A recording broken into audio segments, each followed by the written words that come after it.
the shadow of the ancient Tigris River, a storm was brewing. A storm that would swallow kingdoms, shatter empires, and rewrite the map of the world in blood. Long before Rome, before Persia, before Alexander, there was Assyria. Not just a kingdom, not just a power, but the very first empire built on terror, steel, and divine wrath. This is not a story of glory. This is the rise of the first evil empire in human history. From a humble trading city no bigger than a village, to a war machine that made kings tremble from the Nile to the Caspian Sea. How did it happen? How did one small city forge the blueprint of conquest that every tyrant after them would copy? Stay with me. Because once Assyria began its rise, the ancient world would never be the same again. 4,000 years ago, the year is roughly 2000 BC. Along the upper Tigris River, in the harsh plains of northern Mesopotamia, stood a small city called Ashur. Not a mighty capital, not a fortress of war, just a trading post. Merchants in long caravans of donkeys carried tin from the east and fine textiles from the west. They crossed dangerous deserts and mountains to reach the markets of Anatolia. They built trading colonies called harems, places where Assyrian businessmen lived like kings among strangers. Ashur was no empire yet. It was a city-state, squeezed between greater powers. The Babylonians to the south, the Mitanni to the west, and mountain tribes to the north. But something was different about these people. They worshipped their god Ashur with fanatical devotion. They believed he demanded not just prayers, but total dominance. Expand or perish was not just a slogan, it was divine command. For centuries, Ashur survived as a vassal, first under the shadow of the third dynasty of Ur. Then under the powerful Mitanni kingdom, they paid tribute. They bowed their heads. But deep inside, the fire of ambition never died. The merchants grew rich, the priests grew powerful, and the kings, they waited. They waited for the day when the gods would finally give them the signal to rise. And that signal was coming.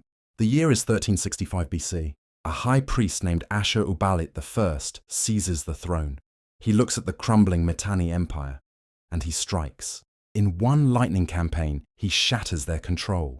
He declares Assyria free. For the first time in centuries, an Assyrian ruler calls himself king, not just governor. Ashur-Uballit writes letters to the Egyptian pharaoh, the famous Amarna letters, demanding respect as an equal. He conquers the rich farmlands north of the Tigris. He pushes the borders outward. His successors continue the fire. Adad-nirari I crushes what remains of Mitanni. Then comes the warrior king Tukulti-Ninurta I. In 1225 BC, Tukulti-Ninurta does the unthinkable. He marches south and sacks Babylon itself. He steals the statue of their god Marduk and drags it back to Ashur as a trophy. For 30 years, Babylon kneels before Assyria. But the real turning point comes later. Around 1114 BC, Tiglath-Pileser I takes the throne. This man is a storm on two legs. He campaigns in every direction. He reaches the Mediterranean Sea. He hunts lions in the Syrian deserts. He forces Phoenician cities to pay tribute. His inscriptions boast of cutting off heads, burning cities, and piling skulls like mountains. He writes, "I imposed heavy tribute upon them. Fear of my dominion I poured over them." Assyria is no longer playing defense. It is learning the language of terror, and it is becoming fluent. But even this was just the warm-up. The true evil empire was still to be born. By 900 BC, Assyria had fallen into chaos again. Aramaean tribes had stolen huge territories. Internal weakness had returned. Then, in 911 BC, a new king rises, Adad-nirari II. He does not just fight, he rebuilds. He reconquers lost lands. He turns the Assyrian army into a machine. His son and grandson continue the work. But the real monster awakens in 883 BC, Ashurnasirpal II. This king moves the capital from Ashur to a new city, Kalhu, later called Nimrud. He builds a palace so magnificent that the walls are covered with stone reliefs showing his victories. But these are not beautiful scenes. These are nightmares carved in rock. He records his campaigns in chilling detail. "I flayed all the chiefs who rebelled against me and covered the pillar with their skin. I built a pillar over against the city gate, and I flayed all the rebels and hung their skins upon the pillar."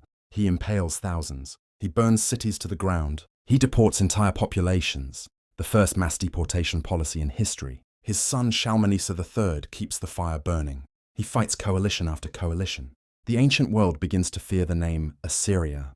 And then, in 745 BC, the empire finds its true architect. Tiglath-Pileser III, a general who seizes the throne in a coup. He looks at the old army, part-time farmers who went home after every campaign, and he says no more. He creates the world's first professional standing army.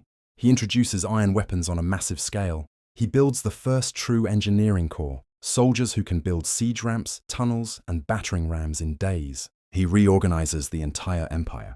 Provinces, governors, taxes, spies, everything centralized under the king. Then he marches. He conquers Syria. He crushes the kingdom of Urartu. He takes Damascus. He marches into Babylon and takes the throne for himself. By the time he dies in 727 BC, Assyria controls territory from the Persian Gulf to the Mediterranean, from the mountains of Anatolia to the borders of Egypt. The first true world empire is here, built not on trade anymore, but on fear, on professional killers, on psychological warfare, on the belief that the god Ashur demands total submission. This is the moment the ancient world realizes Assyria is not just another kingdom. It is something new, something darker, something that will change history forever. From a tiny trading city on the Tigris to the most feared superpower the world had ever seen. In just a few centuries, Assyria had done the impossible. They invented the blueprint of empire, the professional army, the road system, the deportation policy, the terror tactics that every empire after them would study and copy. But at what cost? The rivers ran red, the cities burned, and the name Assyria became synonymous with evil. This was only the rise. The peak and the brutal fall is still to come. If you want to see how this empire of terror reached its bloody height and how it all came crashing down in flames, hit that like button, subscribe, and turn on notifications.